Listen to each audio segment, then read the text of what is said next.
February 17th, 2006. During a night training flight, 2 US Marine helicopters collide off the Horn of Africa. 10 American servicemen are killed. Only 2 pilots from one of the aircraft survive and must swim to shore. We'd gotten to the shore and we had, that's when the adrenaline wore off, and we kind of were trying to collect ourselves, but there was a mountain behind us, so there was no way to communicate with anybody. We were kind of out in the middle of nowhere. We weren't sure when. It was about 20 minutes into the flight that it happened, so we didn't know when we were going to be found.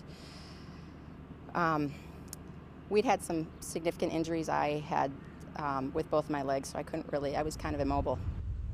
Armed and in uniform, 5 men emerged from the dark. They spoke only French.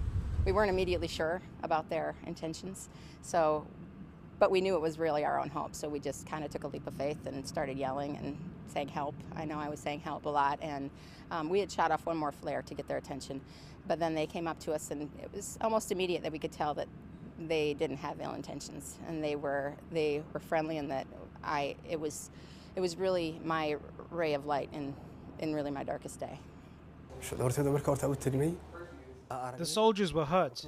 I could tell the girl was very scared, so I offered her some water. We knew we had to get them to safety, so the 2 of us carried her. We walked for 4 kilometers. By then, the US had sent another helicopter to extract their injured. We put them on their helicopters and never saw them again. I was very sad and worried about Susan, the pilot.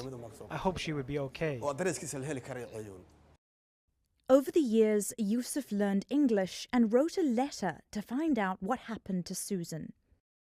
The letter reads, "I took her hand, my sister, and I picked up her body." Yusuf walked around with this letter in his pocket for years, approaching various US servicemen and women and asking if they knew of the crash in 2006 and the fate of Susan, the pilot.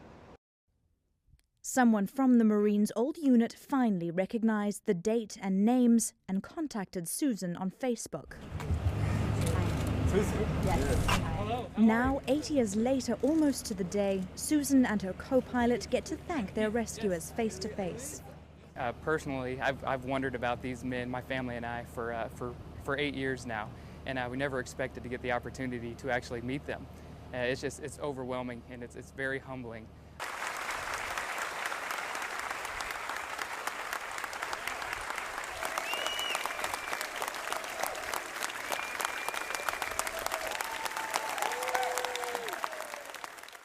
The rescuers were honored at the highest level and all received promotions.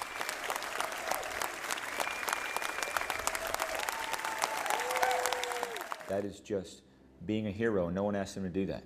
And they didn't care they didn't know who was on that aircraft. They were just doing it out of the kindness of their heart to assist somebody. And I think it's about time that we actually rewarded them. And at the same time, this just shows the Djiboutians that we really care. And we don't forget when people do great things for our country that we're going to be here to assist them as well.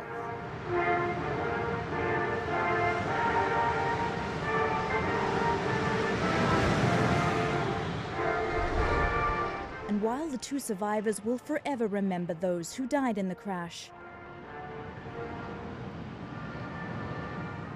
they can also now remember an act of kindness from men who are no longer strangers. Robin Creel, Camp Lemonnier, Djibouti. Know more about your world.